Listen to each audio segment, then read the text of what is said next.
Assalamualaikum warahmatullahi wabarakatuh. Selamat pagi anak kelas 2. Bagaimana puasanya hari ini? Semoga tetap kuat dan semangat ya dalam puasanya. Di sini Bunda akan memberikan materi tema 8 subtema 1. Perhatikan ya, jika ada yang belum kalian pahami, bisa kalian catat di buku catatan tematik.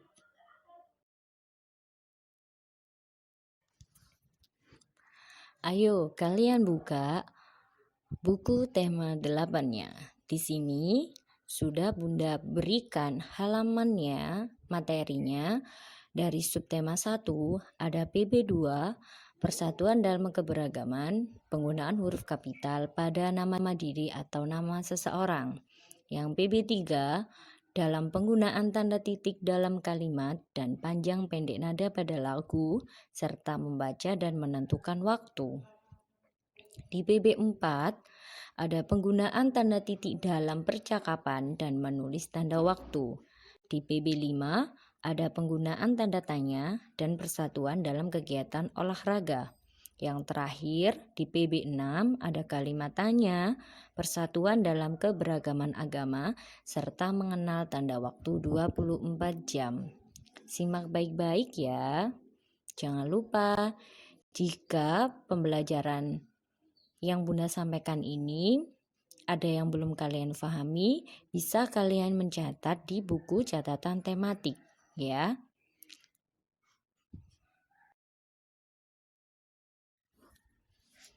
Di PB2 ada persatuan dalam keberagaman. Di sekitar kita banyak sekali adanya perbedaan, dimulai dari agama, asal daerah, suku bangsa, dan adat istiadatnya. Karena perbedaan tersebut menjadikan bangsa Indonesia memiliki keberagaman dan sikap saling menghargai, saling menghormati, dan sikap toleransi dapat mewujudkan persatuan. Di sini Bunda sudah beri contoh, ada perbedaan pakaian adat, perbedaan agama, dan perbedaan adat istiadat dimulai dari tari dan rumah adat. Apa itu toleransi? Toleransi itu sangat penting bagi kehidupan manusia, baik dalam berkata-kata maupun bertingkah laku. Karena toleransi itu berarti menghormati dan belajar dari orang lain. Kita menghargai perbedaan, menjembatkan kesanjungan di antara kita sehingga tercapai kesamaan sikap.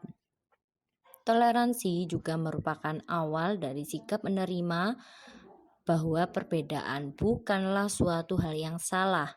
Justru perbedaan harus dihargai dan dimengerti sebagai kekayaan. Itulah ciri khas bangsa Indonesia kita, yaitu walaupun berbeda agama, berbeda suku, berbeda adat istiadat, tapi kita selalu toleransi sampai sekarang.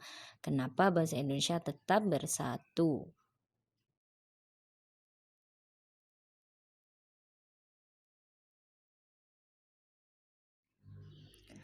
Di penggunaan huruf kapital pada nama diri atau nama seseorang, huruf kapital disebut juga huruf besar.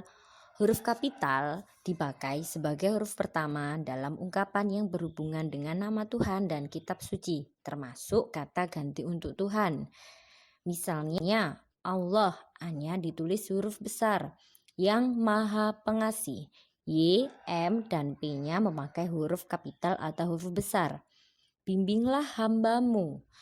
B menggunakan huruf besar dan M-mu itu menunjukkan kata ganti untuk Tuhan, ditulis menggunakan huruf kapital ke jalan yang engkau beri rahmat. Engkau itu kata ganti untuk Tuhan, yaitu E-nya ditulis menggunakan huruf kapital.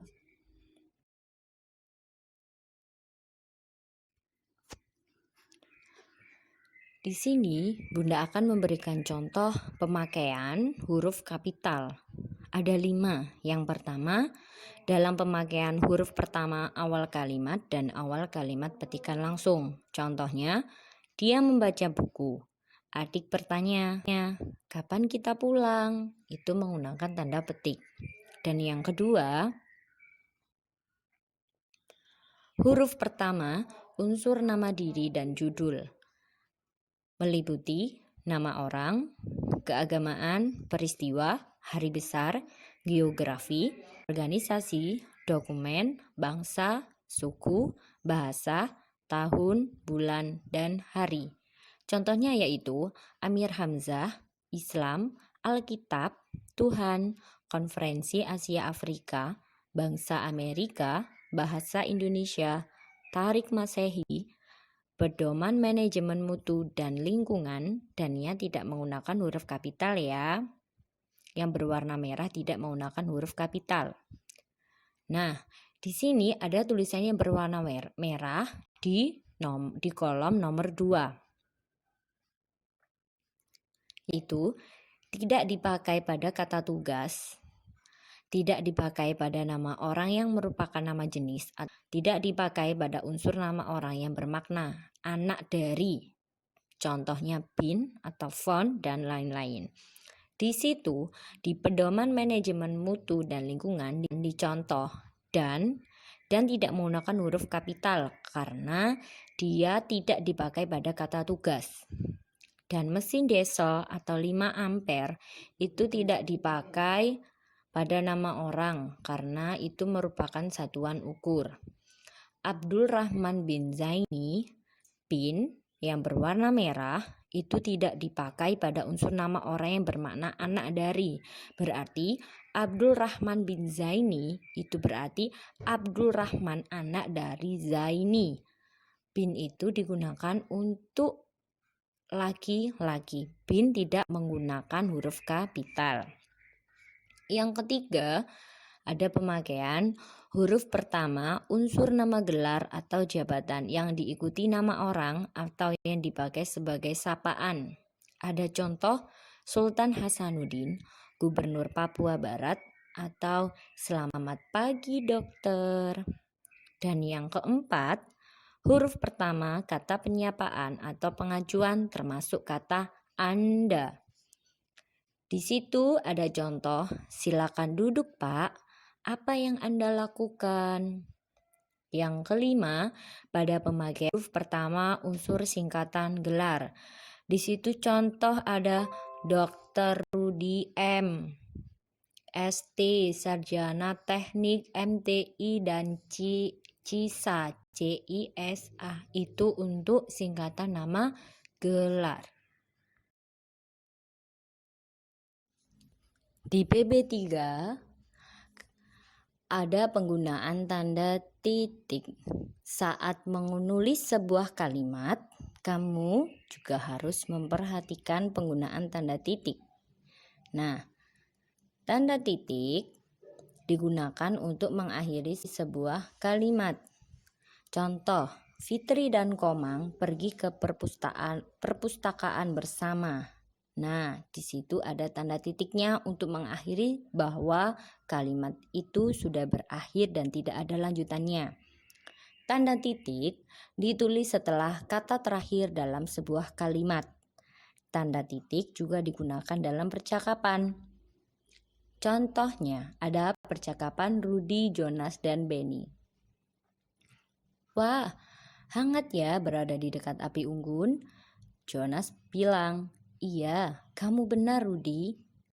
Selain hangat, api unggun ini terlihat indah dan sangat terang. Benny berkata, walaupun begitu, kita harus berhati-hati. Kita tidak boleh berada terlalu dekat dengan api Rudi, Jonas. Nah, pada percakapan Rudi, Jonas, dan Benny, di akhir kalimat menggunakan tanda titik.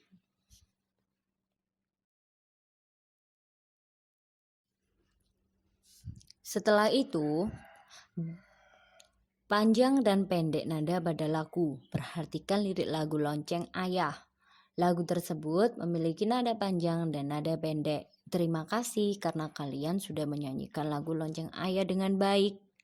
Nada panjang dibunyikan satu ketukan. Misalnya, ada contoh 1, ketukan 1 dan 3. 1 dibunyikan 1 ketukan dan angka 3 dibunyikan 1 ketukan.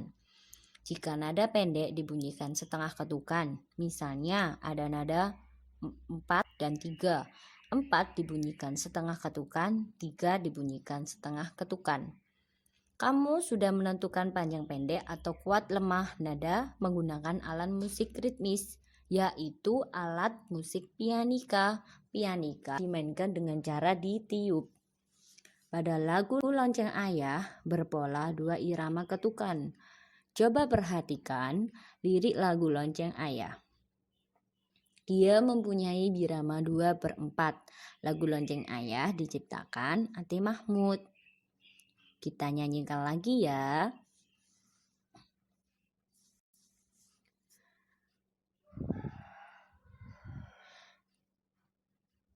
Neng, neng, neng, berbunyi lonceng. Lonceng berbunyi berkali-kali. Neng, neng, neng, berbunyi lonceng. Lonceng ayah baru dibeli. Neng, neng, neng, ku dengar lonceng. Lonceng ku dengar setiap waktu. Neng, neng, neng, ku dengar lonceng. Lonceng ayah tepat selalu.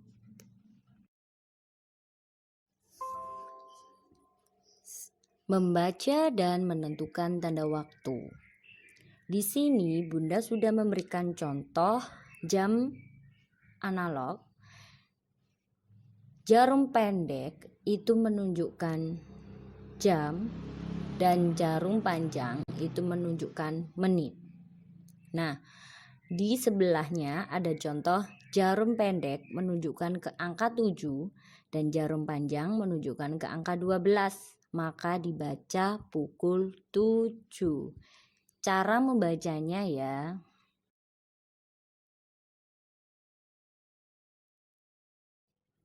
PB 4. Menulis tanda waktu. Saat menulis tanda waktu pada jam, kita perlu memperhatikan angka yang ditunjuk oleh kedua jarum jam. Perhatikan contoh berikut. Yang pertama, jarum pendek menunjuk ke angka 3, jarum panjang menunjuk ke angka 12. Ditulis pukul 03.00. Yang contoh kedua, jarum pendek menunjuk ke angka 10, jarum panjang menunjuk ke angka 12. Ditulis pukul 10.00.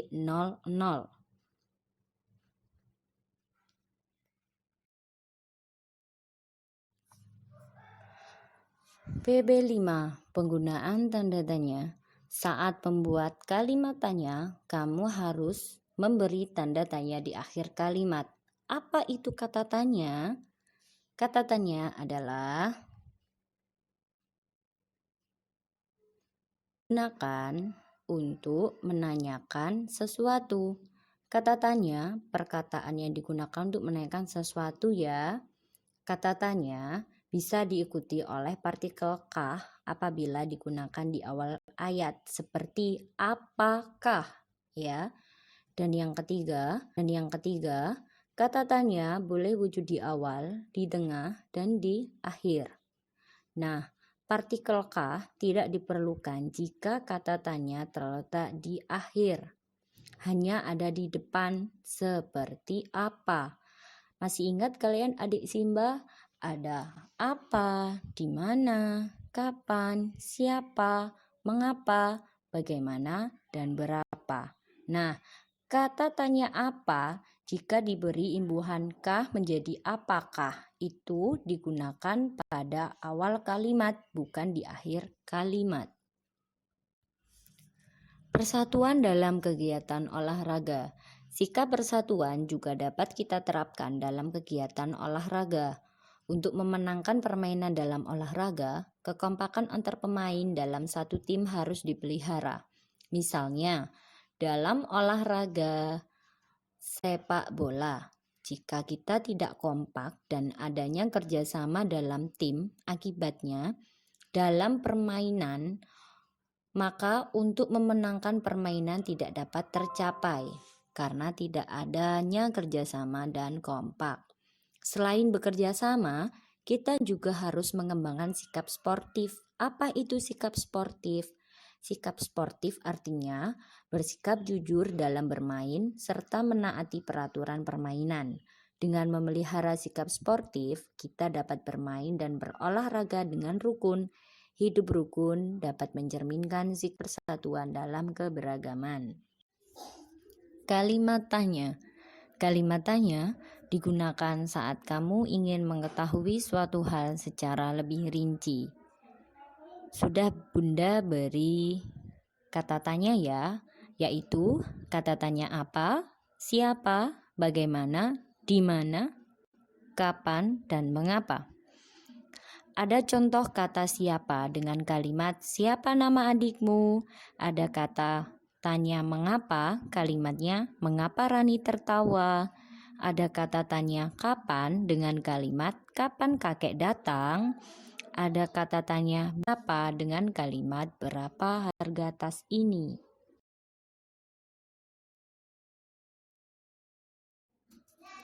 Fungsi kata tanya. Ada kata tanya apa, itu digunakan untuk menanyakan benda, hal, dan binatang. Contohnya, apa yang Lani lakukan? Ada kata tanya di mana, itu digunakan untuk menanyakan lokasi atau keberadaan seseorang atau benda atau tempat. Contoh, Anda tinggal di mana? Yang kedua, di mana tasmu? Dan yang ketiga, ada kata tanya kapan, digunakan untuk menanyakan waktu. Contoh, kapan kita akan masuk sekolah? Kata tanya keempat, yaitu siapa, digunakan untuk menanyakan seseorang. Contoh, siapa nama adikmu? Kata tanya kelima, yaitu kata tanya mengapa, digunakan untuk menanyakan sebab atau alasan. Yang keenam, yaitu kata tanya berapa, digunakan untuk menanyakan jumlah. Contoh, berapa murid yang hadir hari ini? Harga kotak krayon itu berapa? Dan yang terakhir, yaitu bagaimana, digunakan untuk menanyakan keadaan atau cara atau proses. Contoh, bagaimana tumbuhan itu berkembang biak. Itulah fungsi kata tanya dari apa, di mana, kapan, siapa, mengapa, berapa, dan bagaimana.